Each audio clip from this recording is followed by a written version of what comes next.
আসসালামু আলাইকুম ভিউয়ার্স, আশা করি সবাই ভালো আছেন। আমিও ভালো আছি আল্লাহর রহমতে।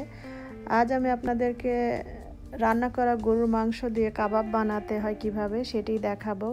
তো চলুন আমরা শুরু করি। এখানে আমি রান্না করা গরুর মাংস নিয়েছি, এভাবে হাত দিয়ে ছিঁড়ে নিয়েছি টুকরা করে। আর নর্মালি আমরা যে গরু মাংস রান্না করি সেভাবে রান্না করা মাংসটা, স্পেশাল কিছু না। তো মাংস থেকে মশলা এবং ঝোলগুলো ছাড়িয়ে নিতে হবে অবশ্যই। আর দিয়ে দিচ্ছি আলু সেদ্ধ, ম্যাশ করে রেখেছিলাম, এখানে 3-4টি আলু সেদ্ধ আছে।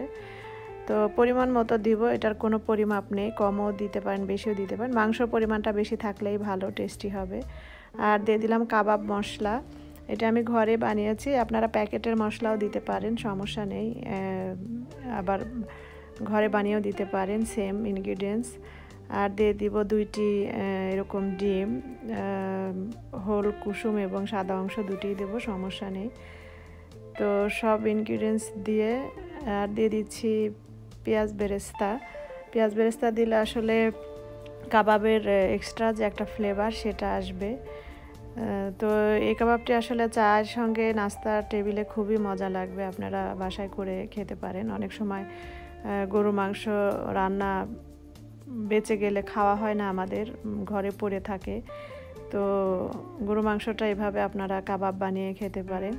তো এই পর্যায়ে দিয়ে দিচ্ছি কিছু কাঁচামরিচ আর ধনিয়া পাতা। কাঁচামরিচটা অপশনাল, স্বাদ অনুযায়ী বা ঝাল অনুযায়ী, ঝাল না খেলে আপনারা কাঁচামরিচ স্কিপ করতে পারেন। তো অলমোস্ট হয়ে গিয়েছে মাখানো, দেখুন আমি এভাবে কাবাবের শেপে বানিয়ে নিয়েছি কাবাবগুলো। এখন আমি এগুলোকে ডুবো তেলে ব্রাউন করে ভেজে নেব। আর এক্সট্রা ডিমে ডোবানোর দরকার নেই, যেহেতু আমি আগেই ডিম দিয়ে দিয়েছি। আর বিস্কুটের গুঁড়াতেও দেওয়ার দরকার নেই, আমার কাছে মনে হয় যে এক্সট্রা ডিম বা এক্সট্রা বিস্কুটের গুঁড়া না দিলে অতি সহজেই হয়ে যায়, আবার মজাও লাগে, কাবাবটাও সুন্দর হয়। তো ব্রাউন হওয়া পর্যন্ত আমরা ভেজে নেব।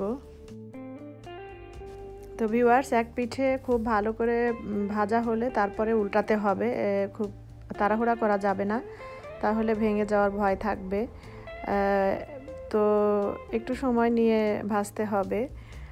আর যেটা বলছিলাম, আমার রান্না যদি ভালো লাগে বন্ধুরা, প্লিজ আমার চ্যানেলটি সাবস্ক্রাইব করবেন এবং লাইক কমেন্ট শেয়ার করবেন। আপনাদের কমেন্ট আমি খুব এনজয় করি, একটি কমেন্ট একটি লাইক আসলে আমাকে অনেক ইন্সপায়ার করে। চ্যানেলটিকে আমি আরও সামনে এগিয়ে নিয়ে যেতে চাই, কিন্তু সেই ক্ষেত্রে আপনাদের সহযোগিতা অবশ্যই আমার দরকার। আপনাদের ছাড়া আমি আগাতে পারবো না, আসলে একা তো কিছু করা যায় না, সবাই মিলেই করতে হয়। তো দেখুন আমি এখন উল্টিয়ে দিচ্ছি, এইরকম মানে এক পিঠে মোটামুটি হয়ে গেছে। আপনি এটা একটা আসলে আইডিয়ার ব্যাপার, আপনি বুঝতে পারবেন যে কতক্ষণে ওই পিঠে হয়ে গেল। তো দুই পিঠেই মোটামুটি ব্রাউন একটা কালার হওয়া পর্যন্ত ভাজতে হবে। তো বন্ধুরা, এভাবে আমি বারবার উল্টিয়ে কাবাবগুলোকে ভেজে নিব।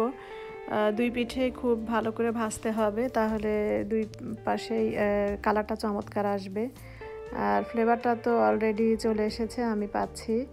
তো খুব কম সময় এবং খুব অল্প ইনগ্রিডিয়েন্টস দিয়ে আপনারা কাবাবটি তৈরি করতে পারবেন, গেস্টের জন্য বা বাচ্চাদের জন্যেও। তো হয়ে গিয়েছে অলমোস্ট, আমি এখন তুলে নেব টিস্যু পেপার দিয়ে।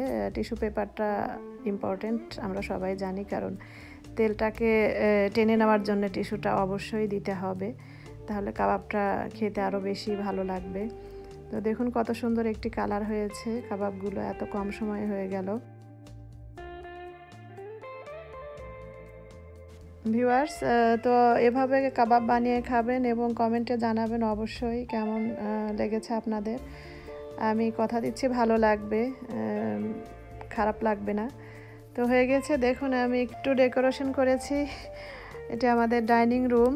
তো আসলে আমি তো নতুন, এখনও জানি না কিভাবে আসলে ইউটিউবে ইমপ্রুভ করতে হয়, আপনারা আমাকে সাজেস্ট করতে পারেন, ইনশাল্লাহ আমি আপনাদের সাজেশন অনুযায়ী আরও ভালো করার চেষ্টা করব। তো দেখুন আমি একটি ভেঙে দেখাচ্ছি কত সুন্দর হয়েছে, আর একটু টেস্টও করি, আপনাদেরকে তো আর করাতে পারবো না, আপনারা নিজেরা করে খাবেন আর আমাকে জানাবেন। তো হয়ে গিয়েছে, এই ছিল আজকের মেনু। তো বন্ধুরা, সবাই ভালো থাকুন, সুস্থ থাকুন, আবার দেখা হবে, সে পর্যন্ত বিদায়, আল্লাহ হাফেজ।